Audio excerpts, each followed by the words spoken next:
ये रहा question number आपका फर्स्ट। कहता है व्यायाम मंडल की स्थापना 1896 में पुणे में किसके द्वारा किया गया था? तो याद रखिए इसका राइट आंसर आपका हो जाएगा ए हो जाएगा दामोदर हरि चापेकर। देखिए ये दोनों भाइयों ने किया था, एक दामोदर हरि चापेकर और बालाकृष्णन हरि चापेकर, लेकिन यहाँ पर बालाकृष्ण नहीं दे रखा है, तो इसलिए आपका राइट आंसर यहाँ पर दामोदर हरि चापेकर हो जाए। ठीक है, तो चलिए आगे बढ़ते। क्वेश्चन नंबर 2 कहता है बिहार विद्यापीठ की स्थापना की थी। बिहार विद्यापीठ की स्थापना हुई थी, आपको बताना है कब हुआ था। तो याद रखिए इसका राइट आंसर आपका ये हो जाएगा 6 फरवरी 1921 को। याद रखिए 6 फरवरी 1921 को। क्वेश्चन नंबर 3, ये रहा क्वेश्चन नंबर आपका 3।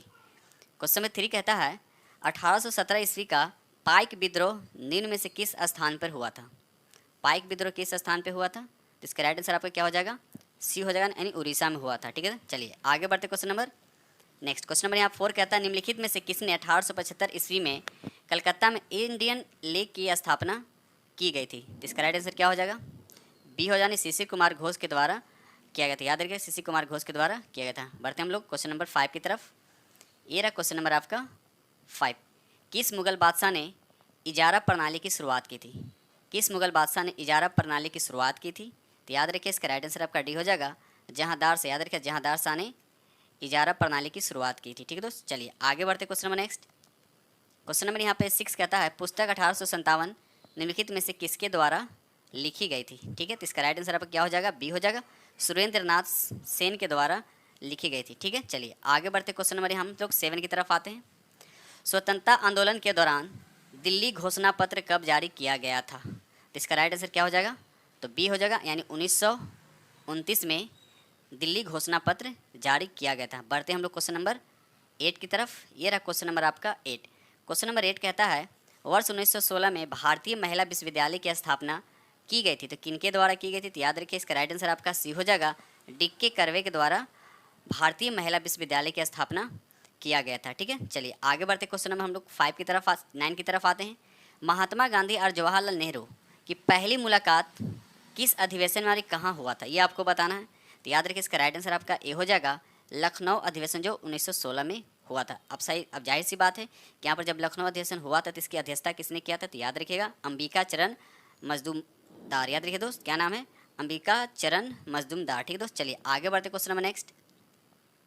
क्वेश्चन नंबर यहाँ पर 10 कहता है इंडिया डिवाइडेड पुस्तक किसने लिखी है? ठीक है, इसका राइट आंसर कौन होगा? तो याद रखिएगा बी हो जाएगा डॉक्टर राजेंद्र प्रसाद। याद रखिए डॉक्टर राजेंद्र प्रसाद ने। ठीक है, चलिए आगे बढ़ते हम लोग। ये रहा क्वेश्चन नंबर आपका 11। भारतीय के लिए पहला संवैधानिक सुधार का श्वेत पत्र, जिसको बोलते हैं व्हाइट पेपर, किसके द्वारा तैयार किया गया था? तो इसका राइट आंसर आपका डी हो जाएगा साइमन कमीशन के द्वारा। याद रखिए साइमन कमीशन के द्वारा तैयार किया गया था। ठीक है, चलिए आगे बढ़ते क्वेश्चन नंबर 12। सहायक गठबंधन प्रणाली के उपयोग को किसने तैयार और परिपूर्ण किया था? तो आपको बताना है इसका राइट आंसर कौन होगा? तो याद रखिए इसका राइट आंसर आपका डी होगा लॉर्ड वेलेस्ली। याद रखिए लॉर्ड वेलेस्ली। ठीक है, चलिए आगे बढ़ते हम लोग। ये रहा क्वेश्चन नंबर आपका। क्वेश्चन नंबर यहाँ पर 13 कहता है हंटर कमीशन की रिपोर्ट में किस क्षेत्र पर विशेष बल दिया गया था? याद रखिए इसका राइट आंसर आपका सी हो जाएगा प्राथमिक क्षेत्र पर, यानी प्राथमिक शिक्षा पर विशेष बल दिया गया था। याद रखिएगा। चलिए आगे बढ़ते हम लोग क्वेश्चन नंबर 14। महात्मा गांधी द्वारा सविनय अवज्ञा आंदोलन किस वर्ष शुरू किया गया था? तो याद रखिए इसका राइट आंसर आपका ए हो जाएगा 1930 में महात्मा गांधी द्वारा सविनय अवज्ञा आंदोलन शुरू किया गया था। ठीक है, और ये डांडी मार्च के बाद स्टार्ट हुआ था। याद रखिएगा। चलिए आगे बढ़ते हम लोग क्वेश्चन नंबर 15। ये रहा क्वेश्चन नंबर आपका 15। क्वेश्चन नंबर 15 कहता है दूसरे गोलमेज सम्मेलन के समय निम्नलिखित में से कौन भारत का वायसराय था? ये आपसे पूछा जा रहा है, तो बताइए इसका राइट आंसर कौन होगा? तो याद रखिए यहाँ पर बी आपका राइट आंसर होगा लॉर्ड वेलिंगटन। याद रखिए लॉर्ड वेलिंगटन। ठीक है, चलिए आगे बढ़ते हम लोग क्वेश्चन नंबर 16। निम्नलिखित में कौन सी घटना पहले हुई थी? आपको बताना है इसमें से कौन सी घटना पहले हुई थी। तो सबको हम लोग चेक कर लेते हैं। खिलाफत आंदोलन की शुरुआत कब हुआ था? तो याद रखिएगा 1917 में हुआ था। अगर हम गांधी इरविन पैक्ट की बात करते हैं तो ये हुआ था 1931 में। अगर हम साइमन कमीशन के बहिष्कार की बात करते हैं तो ये हुआ था 1928 में। और लखनऊ समझौता की अगर हम बात करते हैं तो ये हुआ था 1916 में। तो अब देखिए कि कौन सी पहले हुआ था। तो याद रखिए यहाँ पर लखनऊ समझौता हुआ सबसे पहले, और सबसे लास्ट में तो गांधी इरविन समझौता, इस ऑप्शन के अकॉर्डिंग। ठीक है, चलिए आगे बढ़ते हम लोग।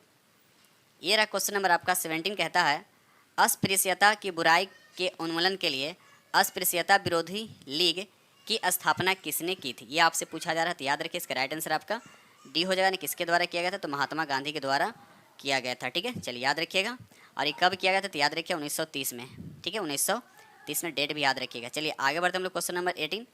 भूदान आंदोलन किसके द्वारा शुरू किया गया था, तो इसका राइट आंसर आपका डी हो जाएगा, यानी विनोबा भावे के द्वारा शुरू किया गया था, ठीक है। चलिए आगे बढ़ते हम लोग, ये रहा क्वेश्चन नंबर आपका 19। क्वेश्चन नंबर 19 कहता है अंग्रेजों के खिलाफ भारतीय नौसेना विद्रोह किस वर्ष हुआ था, तो याद रखिए इसका राइट आंसर आपका सी हो जाएगा 1946 में, याद रखिए दोस्त 1946 में हुआ था। आगे बढ़ते हम लोग क्वेश्चन नंबर नेक्स्ट, ये रहा क्वेश्चन नंबर आपका 20 कहता है निम्नलिखित में कौन सा कथन आपका असत्य बताना है, तो यहाँ पर डी आपका क्या है, असत्य। हड़प्पा सभ्यता के बर्तनों पर केवल काले रंग से चित्रकारी की गई थी, ये गलत है, याद रखिएगा, ठीक है। तो हड़प्पा सभ्यता में बर्तन पर चित्रकारी हेतु लाल और काले रंग नहीं, यहाँ पर लाल भी होना चाहिए था, इसलिए ऑप्शन आपका क्या है, ये गलत है। लेकिन पूछ रहा है आपसे कि असत्य कौन है, तो यहाँ पर D is the correct answer होगा, ठीक है। चलिए आगे बढ़ते हम लोग क्वेश्चन नंबर नेक्स्ट, ये रहा क्वेश्चन नंबर आपका 21 कहता है किस वेद में वर्ण शब्द का पहली बार उल्लेख मिलता है, ठीक है। तो इसका राइट आंसर आपका क्या हो जाएगा, सी हो जाएगा, ऋग्वेद में, याद रखिएगा ऋग्वेद में मिलता है, ठीक है दोस्त, इसका राइट आंसर आपका सी हो जाएगा।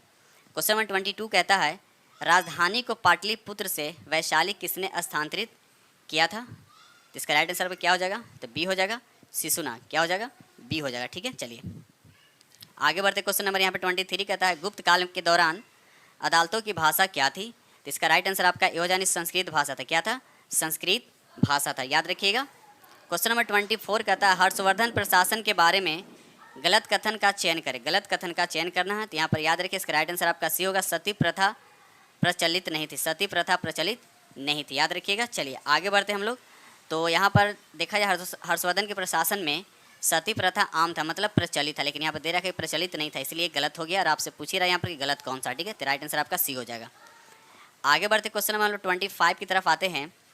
प्रथम मानव जीवाश्म भारत की किस नदी घाटी से प्राप्त हुआ था, तो इसका राइट आंसर क्या हो जाता है, याद रखिए इसका राइट आंसर आपका सी हो जाएगा, नर्मदा घाटी से, याद रखिए नर्मदा घाटी से, ठीक है। चलिए क्वेश्चन नंबर यहाँ पे 26 कहता है प्रसिद्ध नाटक मृच्छकटिकम किसने लिखा था, तो याद रखिए इसका राइट आंसर आपका बी हो जाएगा, शूद्रक ने लिखा था, किसने लिखा था, तो शूद्रक ने लिखा था। शूद्रक का वास्तविक नाम क्या था, इंद्रगुप्त था, याद रखिएगा इंद्रगुप्त, ठीक है। चलिए आगे बढ़ते क्वेश्चन नंबर 27, गुजरात में चालुक्य वंश की स्थापना किसने की थी, गुजरात में चालुक्य वंश की स्थापना किसने की थी, याद रखिए इसका राइट आंसर आपका ए हो जाएगा, मुल्कराज प्रथम ने, मुल्कराज प्रथम ने, ठीक है।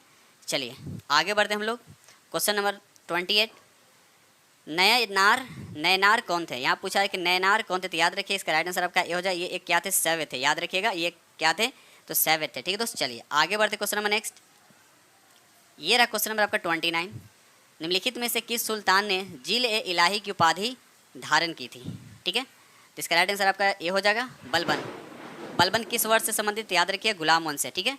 चलिए आगे बढ़ते क्वेश्चन नंबर यहाँ पर 30, गुलाम वंश का अंतिम सुल्तान पूछा गया, गुलाम वंश का अंतिम सुल्तान कौन है, तो याद रखिए इसका राइट आंसर आपका बी हो जाएगा, कैकूबाद, याद रखिएगा कैकूबाद, और साथ साथ भी याद रखिएगा गुलाम वंश के शासन कब से कब था, याद रखिए 1206 से 1290, और उसके बाद चलिए ये रहा क्वेश्चन नंबर आपका 31, कहता औरंगजेब के आदेश पर किस सिख गुरु को फांसी दी गई थी, तो बताइए इसका राइट आंसर कौन होगा, तो याद रखिए इसका राइट आंसर आपका ए हो जाएगा, गुरु तेग बहादुर को औरंगजेब के आदेश पर गुरु तेग बहादुर को फांसी दे दी गई थी, ठीक है। चलिए आगे बढ़ते क्वेश्चन नंबर 32 कहता है निम्नलिखित में से कौन सी घटना सबसे पहले हुई थी, कौन सी घटना सबसे पहले हुई थी, तो सबसे पहली बात है सबका हमको याद रखना पड़ेगा डेट, याद ये हुआ था 1527 में, खानवा की लड़ाई 1527 में हुआ था, घाघरा की बात करें तो 1529 में हुआ था, चौसा की युद्ध की बात करें तो हुआ था 1539 में हुआ था, और कनौज की बात करें तो ये हुआ था 1540 में हुआ था।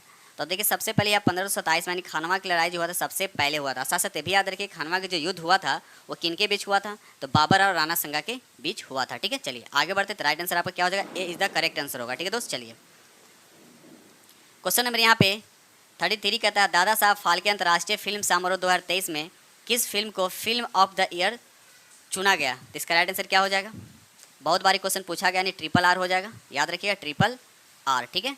चलिए आगे बढ़ते क्वेश्चन नंबर 34, किस IIT संस्थान द्वारा समुद्र की लहरों से बिजली बनाने के लिए सिंधुजा नामक ओशियन वेव एनर्जी कन्वर्टर विकसित किया गया, तो यानी किस संस्था के द्वारा, किन IIT के द्वारा किया गया, तो याद रखिए इसका राइट आंसर आपका ये हो जाए IIT मद्रास के द्वारा, याद रखिए IIT मद्रास के द्वारा। बढ़ते हम लोग question number next, question number ये 35 कहता है इनमें से कौन सा उपग्रह नासा और इसरो द्वारा संयुक्त रूप से विकसित किया है, दोनों ने मिलकर किया था, याद रखिए यहाँ पर राइट आंसर आपका ये हो जाएगा निसार, याद इसका नाम क्या है, तो निसार है। निसार जो है नासा और इसरो के द्वारा संयुक्त रूप से विकसित पृथ्वी अवलोकन उपग्रह निसार, याद रखिएगा। चलिए आगे बढ़ते क्वेश्चन नंबर 36। भारत अंडर 19 महिला क्रिकेट टीम ने फाइनल में किस टीम को हराकर पहला T20 वर्ल्ड कप जीता? तो आपको बताना है किसको हराकर।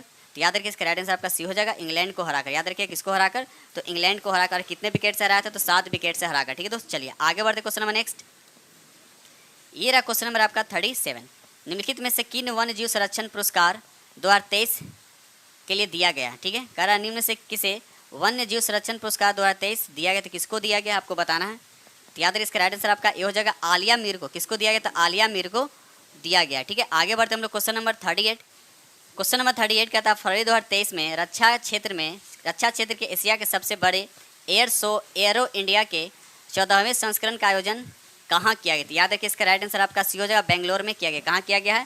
तो याद रखिएगा बेंगलोर में किया गया। ठीक है, चलिए आगे बढ़ते क्वेश्चन नंबर 39 कहता है जनवरी 2023 में चुनाव आयोग ने बिहार के स्टेट आइकन किसे नियुक्त किया है? तो याद रखिए इसका राइट आंसर आपका ये हो जाएगा मैथिली ठाकुर को नियुक्त किया गया। ठीक है, मैथिली ठाकुर को। बढ़ते हैं क्वेश्चन नंबर हम लोग 40 की तरफ। ये रहा क्वेश्चन नंबर आपका 40 कहता है बिहार का चौथा कृषि रोड मैप कब से लागू किया गया? रोड मैप जो कब से लागू किया गया? तो याद रखिए इसका राइट आंसर आपका बी हो जाएगा, 1 अप्रैल 2023 से लागू किया गया। ठीक है, क्वेश्चन नंबर हम लोग 41 की तरफ आते हैं। फरवरी 2023 में किस देश ने भीषण ऊर्जा संकट के बीच राष्ट्रीय आपदा घोषित की है? ठीक है, तो किस देश ने ये बताना। तो याद है इसका राइट आंसर आपका सी हो जाएगा, दक्षिण अफ्रीका। याद रखिएगा दक्षिण अफ्रीका। ठीक है दोस्त, चलिए आगे बढ़ते हम लोग question number next. Question number 42 कहता है भारत का दूसरा एवं बिहार का पहला वानिकी कॉलेज किस जिला में खोला गया? यानी भारत का दूसरा है और बिहार का पहला है। तो याद रखिए कहाँ खोला गया? तो याद रखिए मुंगेर में खोला गया, मुंगेर में खोला गया। ठीक है, चलिए आगे बढ़ते क्वेश्चन नंबर 43 कहता है नीति आयोग द्वारा भारत में पहली बार आकलित बहुआयामी निर्धनता के संदर्भ में देश के किस राज्य में बहुआयामी निर्धनता का स्तर सबसे ज़्यादा? ये आपको बताना है। तो याद रखिए यहाँ पर राइट आंसर आपका क्या हो जाएगा? बिहार हो जाएगा, यानी B is the right answer. ठीक है, चलिए आगे बढ़ते हम लोग क्वेश्चन नंबर 44 की तरफ। ये रहा क्वेश्चन नंबर आपका 44 कहता है शिक्षा के विकास के लिए विश्व का सर्वोत्तम सम्मान ईदान पुरस्कार निम्नलिखित में से किसे प्रदान किया गया? निम्नलिखित में से किसे प्रदान किया गया? तो याद रखिए इसका राइट आंसर आपका ये हो जाएगा, रुक्मिणी बनर्जी को प्रदान किया गया। रुक्मिणी बनर्जी को प्रदान किया गया है। चलिए आगे बढ़ते हम लोग क्वेश्चन नंबर यहाँ पर 45 कहता है she is a change maker. She is a change maker योजना निम्नलिखित में से किसके द्वारा शुरू किया गया है? तो याद रखिए इसका राइट आंसर आपका सी हो जाएगा, राष्ट्रीय महिला आयोग के द्वारा शुरू किया गया। याद रखिए राष्ट्रीय महिला आयोग के द्वारा शुरू किया। कमेंट सेक्शन में बताइए कि अभी राष्ट्रीय महिला आयोग के अध्यक्ष कौन है? कमेंट सेक्शन में जरूर बताइएगा। ठीक है, चलिए आगे बढ़ते हम लोग क्वेश्चन नंबर 46। क्वेश्चन नंबर 46 कहता है तरुण भारत संघ नामक समूह संबंधित है। तो आपको बताना है कि किस से संबंधित है। तो इसका राइट आंसर आपका सी हो जाएगा, पुरानी झीलों को पुनर्निर्मित करने से। पुरानी झीलों को पुनर्निर्मित करने में क्या है ये? उससे संबंधित है। ठीक है, चलिए आगे बढ़ते क्वेश्चन नंबर 47। संयुक्त राष्ट्र खाद्य कृषि संगठन का मुख्यालय कहाँ? ये आपसे पूछा गया। तो याद रखिए इसका राइट आंसर आपका बी हो जाएगा, यानी इटली में। कहाँ है? तो इटली में। ठीक है, चलिए आगे बढ़ते हम लोग क्वेश्चन नंबर 48। ये रहा क्वेश्चन नंबर आपका 48 कहता है उत्तरी ध्रुव पर पहुंचने वाला विश्व का प्रथम व्यक्ति, यानी पुरुष में पूछा जा रहा है कि पुरुष में कौन थे? तो याद रखिए इसका राइट आंसर आपका सी हो जाएगा, रॉबर्ट पियरी। याद रखिएगा रॉबर्ट पियरी। ठीक है, चलिए आगे बढ़ते हम लोग क्वेश्चन नंबर नेक्स्ट। ये रहा क्वेश्चन नंबर आपका 49। निम्नलिखित में से किस रंग के प्रकाश का पौधों द्वारा तीव्रता से अवशोषण होता है? ठीक, किसका अवशोषण होता है? तो याद रखिए इसका राइट आंसर आपका सी हो जाएगा, नीला और लाल रंग का अवशोषण क्या होता है? सबसे ज़्यादा होता है। ठीक है, याद रखिएगा। चलिए आगे बढ़ते हम लोग क्वेश्चन नंबर 50। क्वेश्चन नंबर 50 कहता है पौधों की कोशिकाओं में कार्बोहाइड्रेट का संचय किस रूप में होता है? बिल्कुल इजी क्वेश्चन है, तो याद रखिए स्टार्च के रूप में होता है। किस रूप में होता है? तो स्टार्च के रूप में संचित